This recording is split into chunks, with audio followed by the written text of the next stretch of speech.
Good evening, ladies and gentlemen. I do not propose to outline to you yet again my own theory as to who Jack the Ripper was. I expect you have read it. If not, you can read it. I have put it down on 3 audio tapes since writing the original book, The Crimes, Protection and Death of Jack the Ripper. Instead, yes, I'm going to talk about the role of scholarship in crime and, shall we say, sensational history. Does scholarship matter in this area that interests us all? Well, it does. If one takes scholarship as being the tried and tested ways of coming as close as possible to the truth about the past, we must cling to the idea that those of us who are interested in Jack the Ripper are interested in truth. There are plenty of people out there who want to say that we're really secretly interested in cutting up women, that we're encouraging other people to want to go around and cut up women. So we'd better be careful that we don't find ourselves writing gory and horrible books all about pools of gleaming blood, and that we concentrate instead on looking as hard as possible for the truth. There's our reputation to think of first. And then, while I don't myself see why it should be any the less important in the sight of God to be an expert on Jack the Ripper than to be an expert, shall we say, on the Spanish Armada or the Battle of Naseby, nonetheless, there are people carrying out other forms of reputable history, and we can foul them up very badly if we publish a good deal of error. Recently, a few years ago, two delightful booksellers from Rye wrote an excellent biography of the novelist E.F. Benson, the son of the Archbishop of Canterbury, the author of the light, witty, and delightful Lucia novels. Now, Benson went to King's College, Cambridge, in the 1880s. And at King's College, Cambridge, according to these authors, he met, although he didn't know it, Jack the Ripper, as well as one of the leading suspects at the time.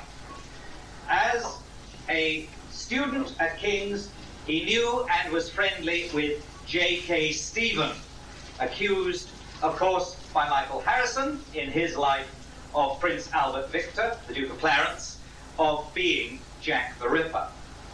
But Harrison was the first and the only person seriously to suspect J.K. Stephen, if one sets on one side for a moment the recent offerings of our friend from Gravesend, Mr. Wilding. Got his name right, Paul? John Wilding. John Wilding, yes, that's right, who has linked him with Druitt.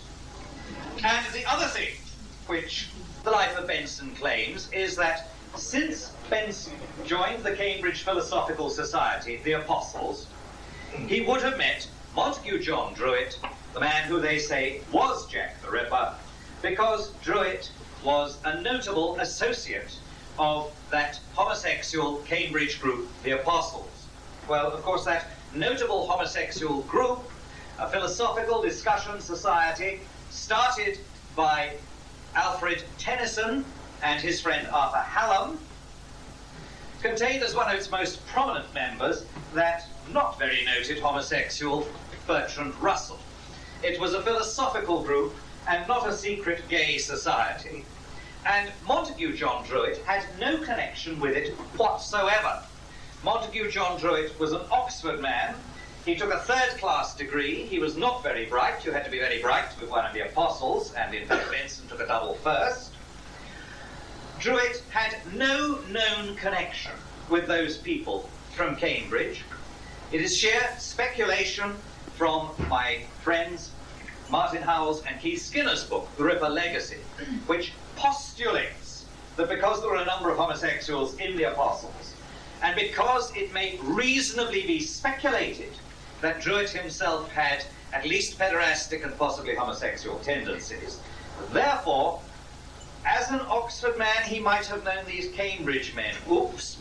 No reason to suppose that for one moment. And the further suggestion that because he had supposed rooms in the inner temple, he would have been friendly with the surrounding Cambridge men who had other rooms in other parts of the inner temple. Oops, again. One of the oldest canards floating down river history, the notion that Montague John Druitt's rooms in the temple were anything but shared offices of the kind we're all completely familiar with from Rumpole of the Bailey. And if you can imagine Rumpole nipping back into those offices to change out of his blood-stained clothes, have a bath and sink to bed in relief there before the rest all came in the morning, you can go on imagining that that's where Jack the Ripper hung out. Frankly, I don't think it will bear historical water at all. No, our first duty in scholarship is to try to get facts right. And we have, I'm afraid, been notably incautious about fact. I'm sure everyone here will detect immediately the errors in this recently published brief account of Annie Chapman's murder. The body was found shortly after 6 a.m. The head had been almost severed from the body and then tied in place with a handkerchief. The body was cut open, as in the case of Mary Nichols, and the kidney and the ovaries had been removed. 2 front teeth were missing, repeating curious features of the Nichols murder, and 2 brass rings and some coppers were laid at her feet. In another corner of the yard was the torn corner of a blood-stained envelope containing the crest of the Sussex Regiment. Under attack was a leather apron. It seems possible that these last 2 items were intended to mislead the police. If you were an unfortunate group of students compelled to work and learn this, I should be looking sharply round and saying, and Mr. Savory, which errors did you spot in that? Clearly, we have absolutely untrue an error, the statement that a kidney was taken from Annie Chapman. We have a grey area presented as definite. 2 front teeth were missing. The police and the press said that front teeth were missing from Annie Chapman's mouth, from the lower jaw, whereas, for some reason, Dr. Baxter Phillips, who reported on it, said her front teeth were perfect. Quite frankly, we don't know which of them was right today. And finally, we have speculation. It seems possible that the leather apron and the piece of envelope were placed there to mislead the police. Well, we do know that the owner of the leather apron said quite clearly why it was where it was. He was the son of Mrs. Richardson, who ran the packing case business from that house, and he had left it with her to be washed, and it had been washed under the standpipe in the yard, and that is why it was there. The leather apron hit the press, but was very quickly dismissed from police consideration. Now, these are not intended to mislead. Not a single error there is used by the author to put forward any strange or even plausible theory of his own. They're just errors. But errors like that get handed on and on and on. When I worked on the Murder Guide to London, I made the discovery that if any volume of notable British trials contains an error anywhere, that error would be carried on for 20, 30, 40 years. You really have to check back to sources. The first duty of the serious scholarly historian approaching crime, sensation, or any other subject, right down to the more tedious lives of the duller medieval saints, is to get back to the original sources and ideally present those sources in the book in the form of footnotes. Now, here one hits a commercial problem. Publishers hate footnotes because they're very expensive to print. But thanks to the sterling work of Paul Begg and Philip Sugden in persuading their publishers that footnotes were essential, I think we have every hope of getting serious future books on Jack the Ripper properly documented, as indeed this year's important 2 books, The Lodger and Jack the Ripper, what's the full title? The Simple Truth. The Simple Truth. Both are. If you want to know why Bruce Paley says what he says, you can turn to the back of the book and see whether he has got it from police papers, from newspapers of the time, or from quoting some idiot like me who is perfectly capable of putting error into books, as I have done in my own book on Jack the Ripper, for example, firmly placing George Yard buildings on the wrong side of the road. I won't bother to explain to you how I came to make that mistake, but I made it, and I have yet to publish a book which does not contain some error. It is exceedingly difficult to avoid error. We have to try to, and one of our best ways is to make sure we go back and look for our sources. This applies right across the range. We won't stay with the Ripper the whole time. There are other things to think about. Consider the infamous Baconian theory, the notion that Bacon wrote Shakespeare, given not a second's credence by anyone who has ever seriously studied the Elizabethan period and looked at any original documents from there. The whole idea was dreamed up by an American spinster called Delia Bacon, who wound up in an asylum where she belonged after having travelled to England, sat at the feet of the statue of Francis Bacon, who was no relation of hers, but dreamed that he might be, given him due awe and reverence, and decided he was clever enough to have written Shakespeare's plays. If you have read any of Bacon's essays, you would realise that he might have been clever enough to have thought the ideas out. He certainly hadn't got the style to produce the poetry. Delia Bacon, the sole source. Nobody at the time ever hinted at any suggestion that Bacon or anybody but William Shakespeare wrote the works of William Shakespeare. Let's take another fascinating area of sensational history of considerable interest to us, since it's managed to wander its way by foul rather than fair means, I think, into the supposed history of Jack the Ripper. The Freemasons. Who are they, and what is their history? Go back to the sources, and you find that they turn up first in London in the early 18th century, when a group of gentlemen emerge and say that they are a secret society, they have existed for a very long time, and they are now going public. And when an explanation is sought as to what this secret society is and how it came into being, out they come with the story that they are the true heirs of the medieval guild of peripatetic masons. Peripatetic, travelling from town to town and city to city to repair churches and cathedrals. Therefore, they did not belong to any of the well-known and established city guilds of stonemasons, as today's London Livery Company of Masons. They wandered, and since they wandered, they left secret signs for each other as to where were good places to work and where were good places to stay, and thus they became a secret fraternity, and now their traditions were being carried on by these 18th century gentlemen, just as so many city gentlemen today carry on the traditions and dish out the endowments of the working craftsmen of London's 16th and 17th centuries, in the Haberdashers' Company and the Fishmongers' Company and all the rest of them. Okay, that's the Masons' story of where they come from.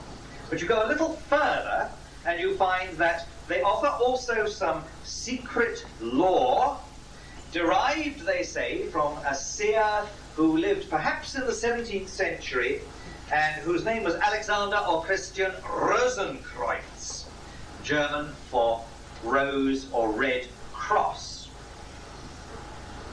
And he's a very mysterious figure, because outside the Masonic law, there is no trace whatsoever of his ever having existed. But when you go back and look for medieval documentation, you find that there's no trace whatsoever either of any peripatetic masons having existed in the Middle Ages. Yes, you had them by the 19th century, Hardy's Jude the Obscure, wandering around Wessex, mending churches and cathedrals, getting jobs in Oxford. He's a peripatetic stonemason. But in the Middle Ages, if your cathedral was falling down, you called in the local stonemasons, exactly as I would today if my windowsill started falling down. I would not leave secret signs out and hope that a wandering mason would come across them and decide I was a good employer. Now, this really didn't begin to bother people very much until the 20th century, because frankly, nobody much except Freemasons cared who or what Freemasons were. If they wanted to dress up in aprons, roll up their trousers, have a good dinner and give money to charity, that was their business. But various people, including, alas, Ripper historians, suggested that they might be up to very nefarious things, and so a greater interest in their history arose in the 20th century. Now we find a couple of interesting lines of this history followed in sensational sources, and oddly enough, they both come back to the same potential answer. One of them, followed through by a historian from Kansas, followed on from his starting a study of the Peasants' Revolt of 1381. That, remember, was the first attempt to persuade Mrs. Thatcher not to introduce a poll tax. They chopped off Simon of Sudbury's head for it, but the good lady still took her own risks. She lasted about 2 years, exactly as he had done after introducing it, but it's not a good idea to introduce poll taxes in England. Well, the Peasants' Revolt struck this man, as he looked at it, as being very, very odd indeed, because it wasn't led by a peasant. And it was impossible to see who, what Tyler, the leader of these peasants, was. He was quite clearly a gentleman. He was treated as a gentleman and accepted as a gentleman wherever he went. But there was no great gentlemanly family of the Tylers that he came from. And the oddity then struck him that this strange name Tyler, Tyler, is also a name which we find in Freemasonry, for the member of a lodge who tiles it or seals it up, in other words, closes the door before the secret meetings actually begin. And the notion that that's because somebody put on tiles and spelt it with a Y to roof in a building at the end, which Masons would like one to feel, showing that they're a thoroughly stonemasonry guild, just doesn't seem to add up. We don't really find language being used that way. We don't find this as being very probable. So he noted that, and he noted other things. For example, that the peasants, when they swept through London, left the temple buildings alone. They robbed, pillaged, destroyed almost wherever they went. And the other great hospital of the Knights Hospitallers, the St. John's up in Clerkenwell, the headquarters of the Knights Hospitallers, the Knights of Malta as they are now, the Knights of St. John, was absolutely destroyed by the Peasants' Revolt, except for that gate and building which remains there now, a little bit in that area. And he reflected on this. Now, the Templars had been kicked out of the temple because, as we know, the Order of the Knights Templars was destroyed by Philip the Fair of France when he wanted to grab their money. They'd become the equivalent of a huge multinational corporation, and the French king accused them of witchcraft, tortured them, burnt them, got lots of confessions out of them, and persuaded other kings to follow suit and absolutely eliminate the Order of Templars. England was one of the slowest countries to follow this up. Edward II, I think it was not interested in pursuing the Templars and really had to be persuaded by fellow sovereigns and the Pope to suppress them. But it was done with less cruelty in England than elsewhere. It was pretty clear that not all the Templars in Europe had been killed, not all had been imprisoned, and they must have had lots of servants and hangers-on as well. This leads to the theory that since they were in grave danger of being arrested for witchcraft and executed if they were recognized as Templars, yet they wanted to help each other, that they might have carried on a secret society. Now that's deduction from sources. The less reputable line of inquiry is the one which comes to us from Bagent, Lee, and Lincoln, those three delightful authors who gave us the Holy Blood and the Holy Grail, and all those theories that the Merovingian kings were direct descendants of Jesus, and that a secret order exists to this day determined to put them back on Charlemagne's throne in Europe and give the royal house of Jesus royal standing in Europe. Most of us who enjoy mystery history will have enjoyed their work very much. They began not by looking at the Templars, not by looking at the Peasants' Revolt, which barely comes into their work, not even by looking at Jesus, by looking at the mystery of Rennes-le-Château, a castle, a village in France, where at the end of the 19th century, a parish priest found secreted inside the altar 2 parchments containing cryptic messages. And he appears to have managed to interpret them, and he suddenly became very rich. And nobody has ever known exactly what it was that he uncovered, what he had found, and how he became very rich. Well, beginning research on this, Major Lee and Lincoln came across a secret society, quasi-Masonic, called the Prieuré de Sion, and through this they gradually got hints and claims that this was the true direct line coming down from the Templars, that the Templars had known that the Merovingians were the true descendants of Jesus, and that they had nominated new masters of their order right down the generations to try and secure the restoration of the royal house of Jesus. The trouble as they went on with their work was that their main informant on this, a gentleman called Pierre Plantard de Sion, who later suddenly dropped out and resigned from being head of the order and clammed up completely, had a very mixed up past. He had, for example, been involved with pro-fascist movements in France in the 1930s, and had, rather characteristically, the worst sorts of reasons for wanting to get into secret societies. He wanted power-giving secrets. But they learnt from him that Masonry and these secret societies derived from the Temple. Very exciting book they wrote. Lots of new, 3 books they wrote. Lots of new and interesting material in it. And yet, reading it through, it never really rang true because it practiced synthetic scholarship. It pulled together all sorts of different and disparate ideas to try and build up a case. Very dangerous approach in solving mysteries. Stay with the facts in front of you. Don't go out, as they do, to say, the King Arthur legends, they must be a part of it. The Saint Grail, the chalice of the Last Supper that King Arthur and his knights searched for.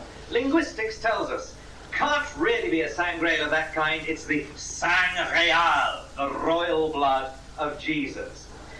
Oh dear, we've met people before who go in for this sort of, here's a legend from this end of the earth, there's one from that end of the earth. They pull in the Turin shroud, they pull in a mystical icon of Jesus that seems to have wandered around the Byzantine Empire, and they claim that that was the Turin shroud folded up small and put behind a grill. They jump everywhere to pull in anything that will come. This is a grave danger. A danger we'll find in Ripper work. If you start with a conclusion, you'll suddenly find that instead of going back to the sources to learn from them and see where they lead you, you're selecting from the sources and pulling in, synthesizing a case, ignoring the disparity of the elements that you're bringing together.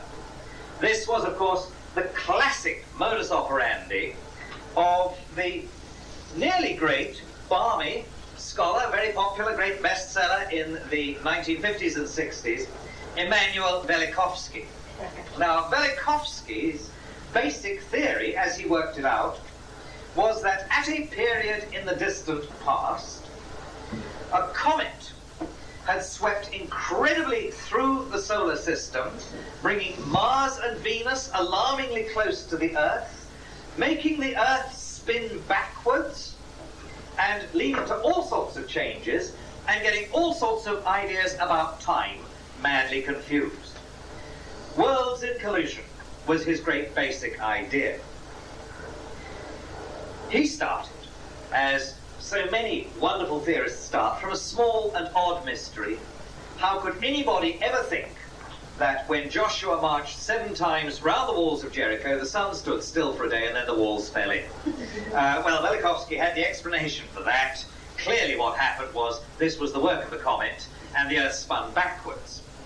Let's forget the fact that many scientists have pointed out that if the Earth ever spun backwards, we should all be swept away and the surface would be ripped off it as the change happened, and it would be utterly destructive.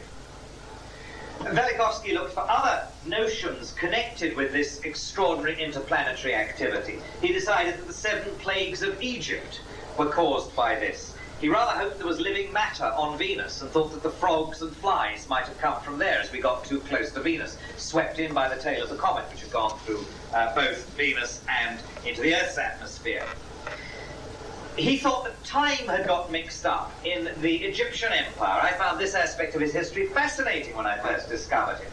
That somehow the pharaohs' reigns had got doubled on each other, and that was why, as we know, when you go to the Old Testament, you can line up everything it says as history beautifully and accurately with the Babylonian empires and the Persian empires lying to the east of Palestine.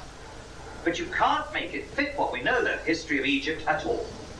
It's impossible to find out exactly when the children of Israel are supposed to have been in Egypt. Well, Velikovsky said, of course, you see, all this spinning the earth round backwards got people mixed up with time, and they started recording the dynasties of Egypt twice over. So we've really got one history doubled in length, and no wonder nothing will fit. Sounds very persuasive, very plausible. And he backs it up from all over the place with material from legends from China that the sun once rose in the west and set in the east, and linguistic notions from South America. None of it really proves his points, and indeed, the more we found out about the planets, the more we found they're impossible. And yet there is still a Velikovsky Society, and it contains another warning for us as we approach our mystery and criminal history. The Velikovsky Society exists to oppose the scientific mafia, because Velikovsky undoubtedly carried out and encouraged a great deal of fascinating research into ancient history. And he put forward theories which were entitled to be given a hearing. And in fact, senior scientists simply leapt in as one and said, forget it, it's rubbish. Ignore all the stuff that he's got to say about history. He's not worth paying a moment's attention to. And this has been seen as a dangerous tendency today, a dangerous tendency that we will bow too quickly and too easily to science. I think this has happened in a remarkable piece of recent forensic archaeology. Perhaps you saw that splendid documentary in which that glorious old Southwestern professor, dressed like an oil rigger with a cowboy hat, sounding like something out of the films, went down to South America to look for the body of the Sundance Kid. We'd always known that Butch Cassidy and the Sundance Kid went to South America. It was reported they'd been killed there. It was subsequently reported that Cassidy hadn't been killed and had got away back to America. It was unsure whether they'd both been killed, where they were. Well, he located the place where they should have been killed. He located the burial ground, the graveyard in which they should have been buried. He located the point at which they should have been buried. He came to a first foreign skeleton, which was pretty clearly a German carpenter, nothing to do with them, and then a skeleton which absolutely fitted everything one knew about Harry Longbar, the Sundance Kid. It was the right height. It had the right sort of clothes on it. It had dental work, which was absolutely compatible with the types of dental work carried out in Chicago at Longbar's time. Skull measurements fitted the known photographs of Longbar. He really did seem to have got it. But he wanted to put it to the final, latest and most up-to-date scientific test, and he traced a descendant of Harry Longbar's grandfather, and ran a DNA test. And the DNA test said, no, nothing to do. Completely different. Well, after all this work, years of travelling, digging, assessing, weighing, measuring, the poor old professor ended his documentary with the classic scholarly utterance, ah, shit. And I think he was wrong. Quite frankly, I think Harry Longbar's mother was no better than she should have been. That test came down through his father. The historical work that he had done was impeccable. It's very easy for us to trust science too far at the moment. And we have the clearest proof of this in our own field, Jack the Ripper. When Keith Skinner and I were asked, how many years ago is it now? 3, 4? Whether it was worth publisher Robert Smith's going and bidding for the Maybrick diary. We had only seen a transcript of it and a photocopy of some pages. And we both said, as far as history was concerned, on a preliminary reading, we couldn't see anything that proved it wasn't genuine. We didn't think it was genuine, but we couldn't say immediately, well, he says there were 8 victims and we know there weren't, or something totally ridiculous like that. But we said to him, for heaven's sake, get the paper tested scientifically. Because I was aware that the forgeries of the Ashdown Library man, whose name has escaped me for the moment, and the Hitler diaries have both been exposed by scientific testing of the paper and the discovery that it included components not used at the time it was supposed to have been made. And I said, if you can get the ink tested as well, and I didn't know whether ink tests were viable or not, have that looked at. Because I said, and my goodness I was wrong in the end, science is going to tell you much more clearly than historical scholarship if you've got a definite anachronistic forgery. All right, it turned out that the scientists it went to thought the ink was the best thing to test. So that diary has been through a succession of tests, all carried out by reputable scientists working from well-supplied laboratories, and they have had the following results. The first person to look at it said, the diary is a forgery because the ink dissolves off the paper too easily. It contains no iron, and I would expect ink of the period to contain iron, or to be more precise, he said, there are no signs that it contains iron. He was asked and asked and asked to change his opinion, but he wouldn't, and he said the black in it is a substance known as, I was about to give a trade name, and not the name Nigrescence, Paul will remind, Nigrosine. Nigrosine, a synthetic dye which I've never seen in inks, he said, earlier than 1960. So that seemed to put it to one side. The publisher didn't stop there. He had it also sent on to another scientific document examiner. Well, this one came up and said, first of all, it's chock full of iron, exactly as you'd expect of ink of the time. Secondly, Nigrosine was patented in the 1860s, and close examination shows that it probably was used in fountain pen inks, early stylographic inks, by the 1870s and 1880s. And his spectrographic analysis found no components which were modern and incompatible with its being perfectly genuine and of the period. The first scientist said, all right, he would waive his fee. He didn't want any of his work to be used. He was thoroughly dissatisfied with the way this was proceeding. After that, we get the Mike Barrett confessions and the suggestion that he bought the ink at a certain shop, and that particular shop said, well, if we sold a manuscript ink, it would be one called diamine. And diamine ink used nigrosine, not very commonly used in writing inks today. So this looked a very, very clear key. But no, the maker of the diamine ink put in a report, can't be our ink if you had it sent to laboratories. We've got a very modern component in which we use as a preservative, which your laboratory should have picked up at once and very easily.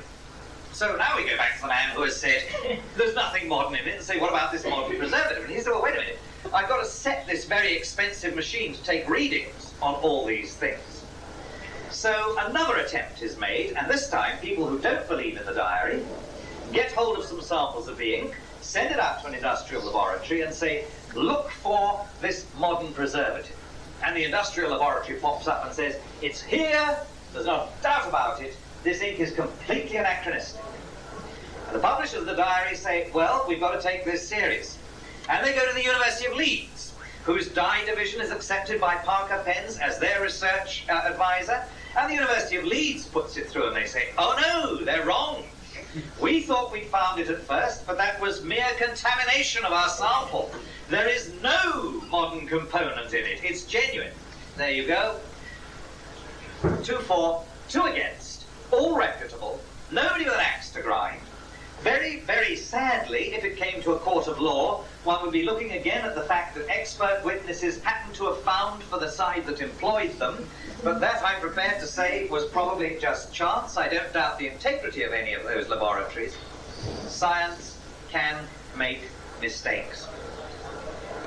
We must remember that whenever we are looking back at criminal and sensational history. The science might seem to have the answer, but check it very, very carefully. Now, we've got to go back to the tried and tested methods of history. Sources. Who said it at the time? What did they say at the time? Now, in terms of Jack the Ripper, we've got four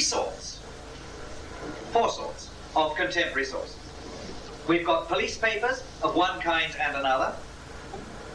We've got the reports of inquests, where people gave sworn testimony to what they had seen. We've got the memoirs of people who were to a greater or lesser extent involved in the cases. And we have got other news reports on the cases. And we cannot reject out of hand any one of these. I don't know whether Stephen Knight, the late Stephen Knight, made an error or simply swept away something which was getting in his way when he said he hadn't bothered with newspaper reports because the newspapers simply made up stories and were quite unreliable. Well, we know this is true.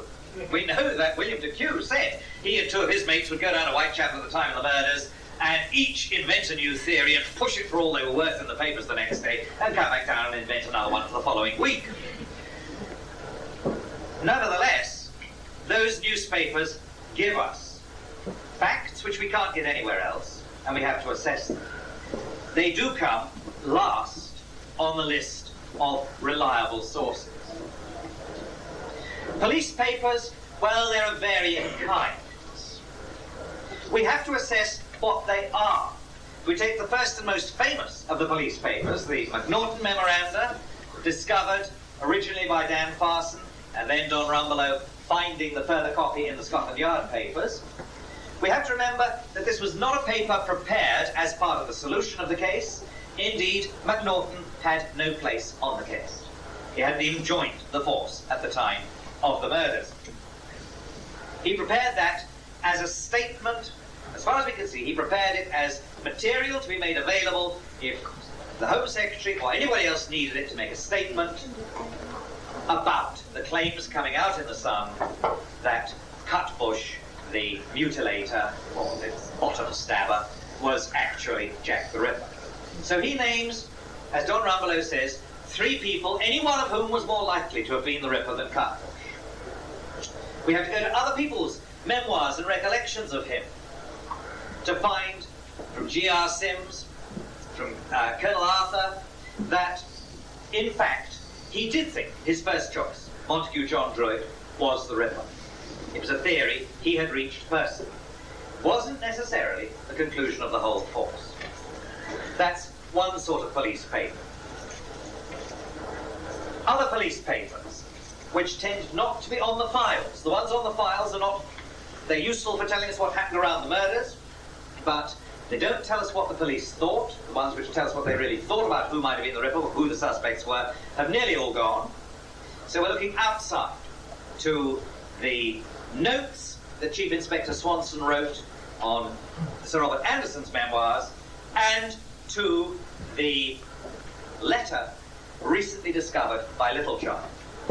Now, in both of those, we find the same thing. One must read them closely. One has a duty to read closely what one's looking at. The Swanson marginalia do not say Kosminski was the Ripper. Their last words are, suspect was Kosminski. Suspect. The notes gloss and add to Anderson's reasons for saying he believed the suspect was the Ripper. But they show very clearly that Swanson did not believe it with the same degree of certainty that Sir Robert Anderson did. Because Anderson is quite satisfied the Ripper was immediately identified by the only person who ever set eyes on it. Swanson says, and after this identification, which suspect knew of, the murders ceased. Swanson then looks for later circumstantial evidence to support what had convinced Anderson at once and out of hand. Swanson was not so sure. And the Swanson marginalia, like the McNaughton memoranda, give us a further problem. They contain errors. Swanson says his man Kosminski died shortly after transfer to Coney Hatch. Well, he wrote that at least 22 years after Kosminski had transferred to Coney Hatch, because the book he wrote him wasn't published till 1910, and far from being dead, the fellow was still alive and had another 9 years to live. How did that error come about? We don't know. There are other less important errors of placing in the Swanson notes, but they're there. As for McNaughton, telling us that he thought he knew who the Ripper was after careful consideration, he gets his age and his occupation wrong. He says he's 41 years old and a doctor, when we know that the man he's named was 31 years old and a barrister. And according to one account of a lost McNaughton document, he may have said that his first name was Michael, whereas his first name was Montague. So McNaughton is grasping at something he's not very sure of. Where we've got errors, we have to look with great caution. The papers then must be assessed for their own worth after close reading. As in the end must the inquest testimony. Very good information. Very few people are going to go in and tell lies under oath in an inquest. I know Mrs. Mary Malcolm did. The woman who turned up at Elizabeth Stride's inquest and said, this woman was my sister, she had an illegitimate child by a policeman, and all sorts of other things which were completely untrue. Nobody knows why Mrs. Malcolm did that, but she's very unusual. We have then to assess the inquest testimony for what it seems to be worth. And that means the historian must make up his own mind as to whether he thinks those witnesses who said that, or one who turned up at the inquest, another report in the papers, who said that Mary Jane Kelly was alive, well, and getting drunk, or throwing up after having been drunk the night before, at a time when everyone else, doctors and all, were sure she'd been dead for several hours. How does that testimony come to exist?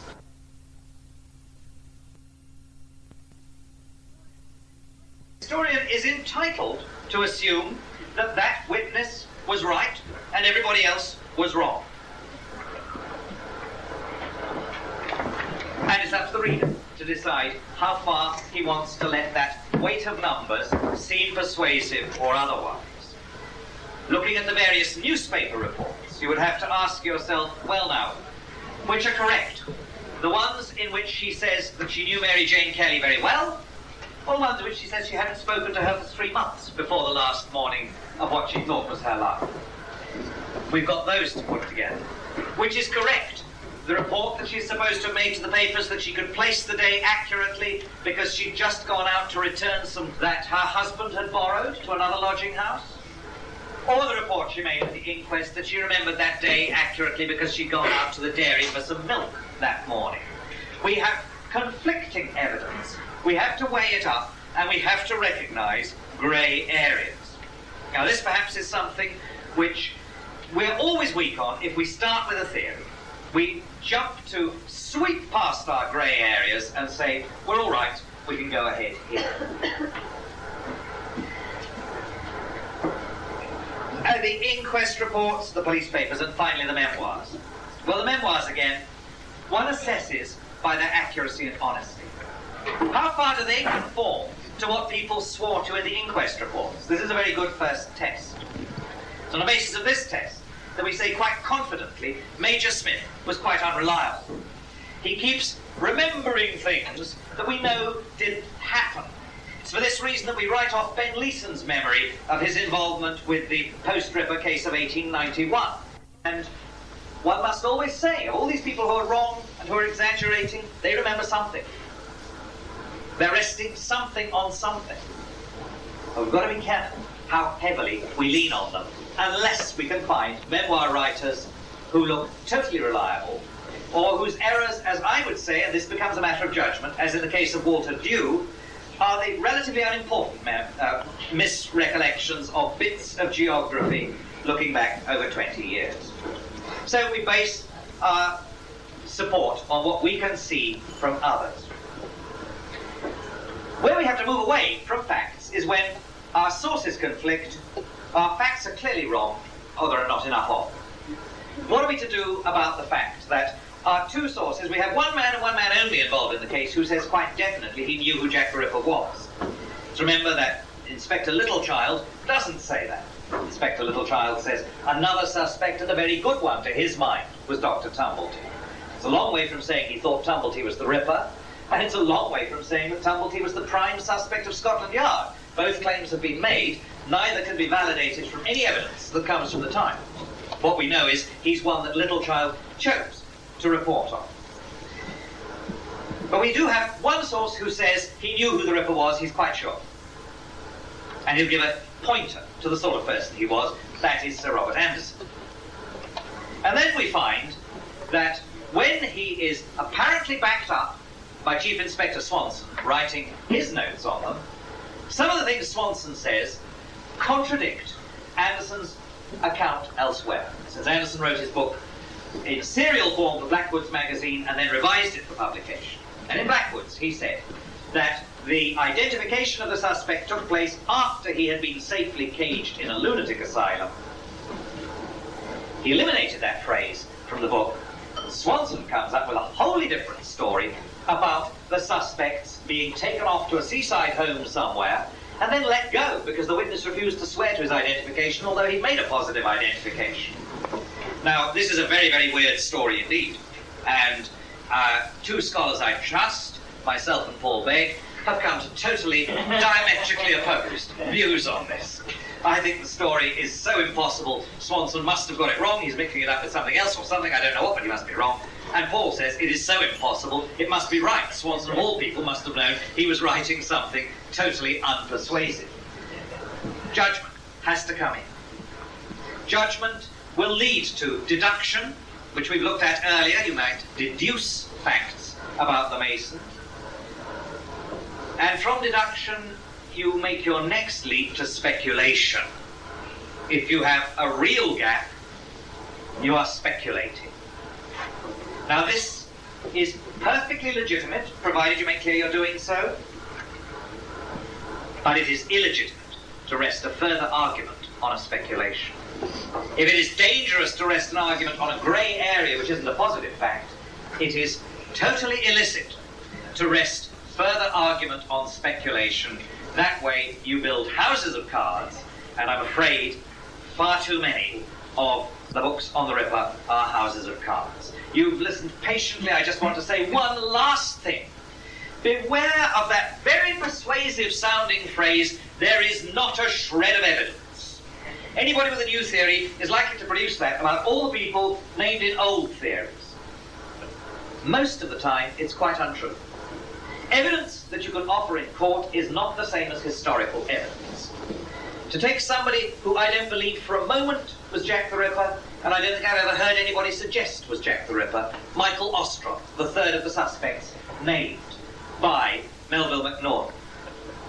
It is true to say there is not a shred of evidence against Ostrog that we could produce in court today, but there is a very important shred of historical evidence against him. Melville Macnaghten, who knew the men on the case, even if he wasn't on it himself, says he was one of three people far more likely to have been the Ripper than Cutbush. We know from Sims, from Major Arthur, that those three were whittled down from a list of 10 suspects, of whom it's reasonable to suppose Tumblety was another. There seem to be 4 real suspects we know about. There is historical evidence concerning them. There is historical evidence that the police did pull in Michael Kidney and question him at great length and took away his clothes. Now, they failed to find evidence they could bring up in court, but there is evidence that they too thought initially this is a suspicious man. That is evidence of suspicion, and for heaven's sake, I don't think we're going to get cast iron proof of who Jack the Ripper was. We're going to have to look at suspicions and say which ones are sensible. A.P. Wolf's suspect, Michael Kidney, the boyfriend of Elizabeth Stride, suspected by him or her, I'm not sure which gender Mr. or Miss Wolf or Mrs. Wolf is. It is a he. The rumour's been going around that it was a she. A.P. Wolf is right, statistically, to say the commonest killers of women are their male lovers. And so, Kidney and Barnett had to be looked at. These are among the serious historical suspects. Where one... Oh dear. I don't think that's evidence at all. Where one has the evidence of somebody who had a bright idea any time between 1970 and 1995, oh dear. You can pick names out of a hat, but you better find somebody who was on the spot, who was suspected by someone else at the time, or would definitely have been suspected automatically today. That's where Michael Kidney comes in. He was never, as far as we can see, questioned in the way Barnett was. And yet it would have made sense for him to have been so questioned. These are suspects against whom there is a shred of historical evidence. And you've been very patient. Let me allow everyone to go and get more drinks, and after relaxation I'll answer any questions if anyone wants to put any questions.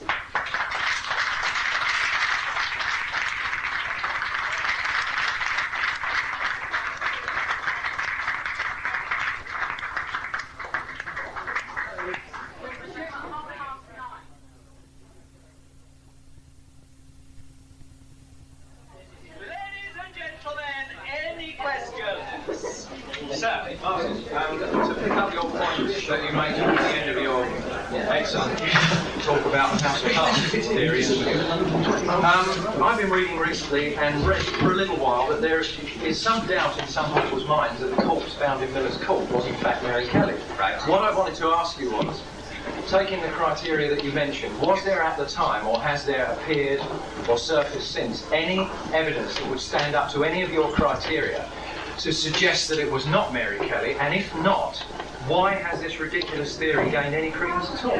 Right, the question was, because I'm not sure that everybody could hear it back there, recently various writers have suggested that perhaps the corpse in Miller's Court was not Mary Jane Kelly.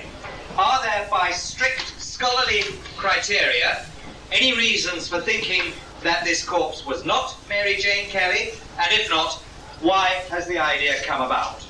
Well, I would have to say, and I would turn to Paul Begg if he's in here, to Bruce, who is over there for confirmation.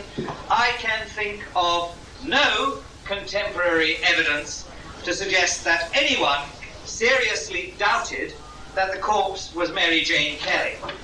But when one goes back and looks at the documented evidence at the time, we have the problem that Joe Barnett, who identified the body, said he identified it by the ears and eyes. Now, according to the report of Dr. Bond, which only emerged in 1988, the ears had been cut off. We may deduce or speculate, yes, that a reporter misheard Barnett's accent when he said ears, that he meant hair. But you do have a question, given that the face was said to be unrecognizable virtually even by Barnett, and you could only tell it by the ears, stroke, hair and eyes, that gives an opening for people.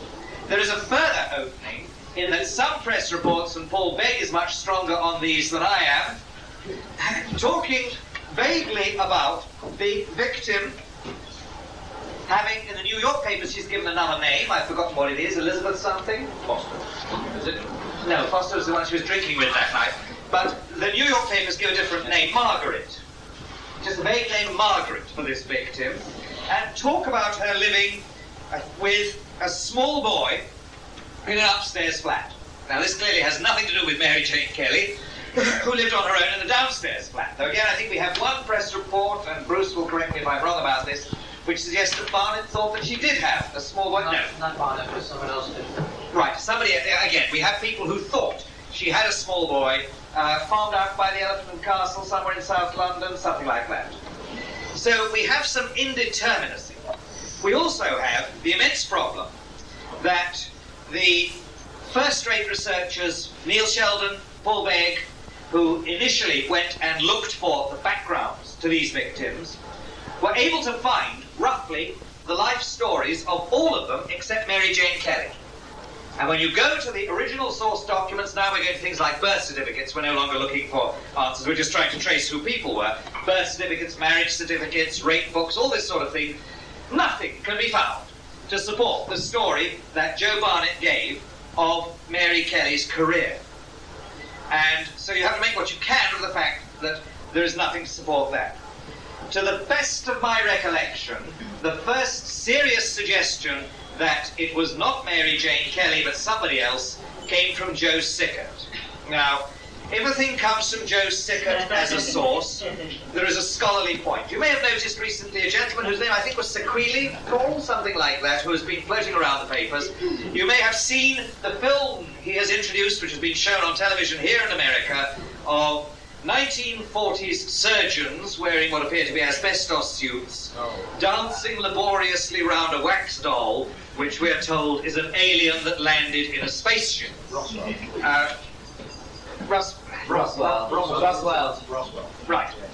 Now this has been shown in England and America. There's an article in Time magazine saying that Americans are very up in the air about is this genuine or is it not. Well, I first met this gentleman some years ago when he's a collector, he's that sort of researcher, he finds things of interest, and he had found a piece of early Elvis Presley film which was believed to have been completely destroyed and deleted, which interested him in Presley, and he did some more research on his own account, and I was approached by a publisher who may be known to some called Robert Smith to know whether we could discuss the possibility of a book concerning the murder of Elvis Presley. Because this gentleman, Mr. Roswell, had come forward... Santilli, that's right, I thought it was something more like that. Santilli had come forward with the suggestion that he had gone to bank accounts and he had proved that Elvis had been murdered by his girlfriend, Ginger something. Now, if you know the facts of Elvis's death, he died of an overdose of drugs. It was reported on his death certificate that this was an accidental overdose. His body was found in his lavatory, which he used as a sort of residential throne room. He had gone through to this at some part of the small hours of the morning when he'd finally gone to bed. He lived backwards through the night rather than the day most of the time. And to get to this bathroom, he had to go out past Ginger, whatever she is, and into the bathroom. And the suggestion we had was that it was quite impossible that he should have done this without waking her up. She must have known that he'd gone there, fed him the pills, gone back, and waited for him to die before giving the alarm that she'd woken up late and found him dead. And you had only to look at the bank account and see how much money she was making. Now, I was told that this brilliant thing had got the FBI investigating it, and Kerry Packer in Australia was completely committed to it and was starting a multi-million-dollar television project for international showing. Would I like to write the backup book? I said I'd love to, provided somebody had spoken to Ginger, whatever she was, and asked for her opinion on this theory. And it turned out that nobody had done. Well, considering the amount she could have taken us all for in damages if anything went forward, that was left alone. One may add that I'd forgotten that the further fact is that the dose of drugs he had taken was so heavy and peculiar that ultimately his official biographer concluded that he could not have taken it accidentally and it must have been suicide. And he wrote an appendix book, an additional book to his formal biography, saying he now believed Elvis had committed suicide. He had perfectly good reasons to. Poor fellow got fatter than I'm getting even, and no longer looked plausible when singing and dancing in the tours, which he hated doing. Now, when somebody has come up with a theory like that, and then puts him on the side because he's got photographs of aliens anyway, and then turns up with a film of an alien No. And the same, I'm afraid, is true of Joseph Sickert. I would not say that any scholar with a reasonably busy life would spend any time investigating any story of Joseph Sickert unless they wanted to find out more about Joseph Sickert. But you are not going to find out anything of real interest about Jack the Ripper from that particular source. That, I believe, is the original source for the suggestion that there was another body, and it has suited some other theorists to go along with it. But I don't know of any serious evidence from the time to suggest that this could be the case. It's an interesting point, though, that you've got 3 independent witnesses, but the police didn't like follow up on it. I mean, I'm not saying I wouldn't stand up to it myself, Right. but it is an interesting point to look back on, isn't it? Now, when you say the gentleman is referring to the fact that not only Mrs. Maxwell. Sorry about this, Yeah. If any people out there are leaving in 10 minutes' Yes, time, right you are. they are so enamoured of you. All right. They have to signature before they go. Mrs. Maxwell, now remember that Caroline Maxwell, when you suggest that the police did nothing about it, they not only took Caroline Maxwell's deposition, they put her up and let her give it under oath at the inquest. So you can't take a witness more seriously than that unless you accept her as outweighing all the other evidence you've got. Now, there's somebody who saw it. There's another unnamed witness interviewed by the Times, isn't there? A woman who said she saw her outside at the same time as Caroline Maxwell did, and probably associated with the same group outside the Britannia. And then we've got a man who was a tailor, if I remember Yeah, rightly. Morris Lewis. That's right. Who saw her in a pub later in the day. Well, he saw her twice, didn't he? So he saw her earlier on in the morning. I think he'd seen her earlier with Danny, hadn't he? And we have this great question, is Danny Joe Barnett's brother? Is it, as Paul has suggested, another nickname for Joe Barnett? All sorts of questions as to who Danny is that he saw her with.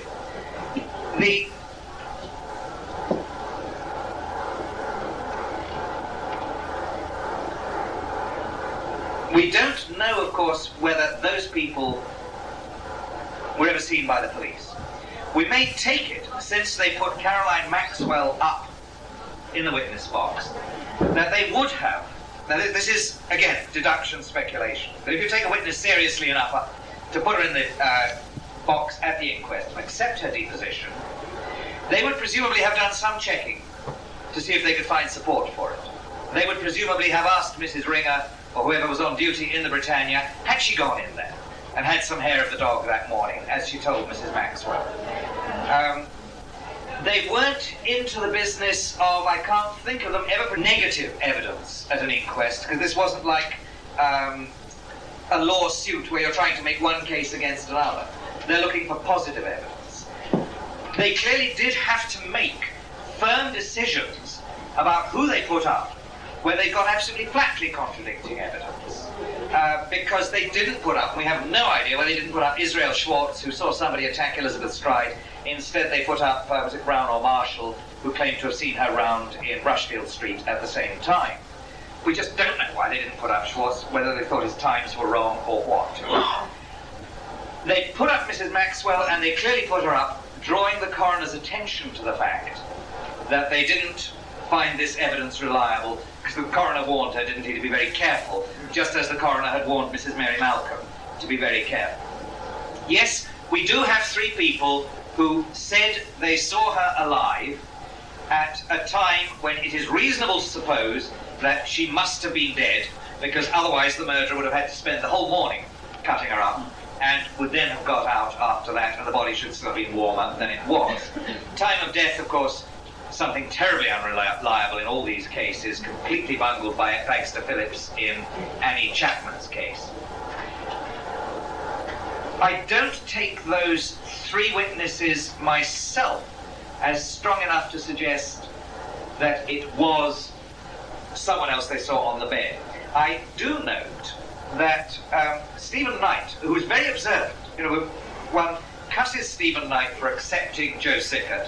One cusses Stephen Knight for going on accepting Joe Sickert and staying in print when he knew he had actually been blown out of the water. But he did a great deal of work, and he often thought very observantly and very intelligently. Now, he remarks that Mrs. Cox had seen Mary Jane the night before in a red or maroon crossover shawl.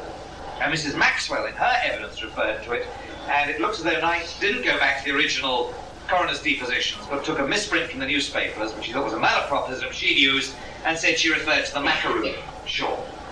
And he says, there you are, she would be absolutely certain that she had seen Mary Jane, because she's got the same shawl on that she had the night before, and so Knight is allowing for that possibility. But I noticed that one of the other witnesses, I've forgotten who, said to the papers that Mary Jane Kelly was in the habit of rolling her punters, and that when she did so, to make her escape, she would immediately switch shawls with a friend and be out in another coloured shawl.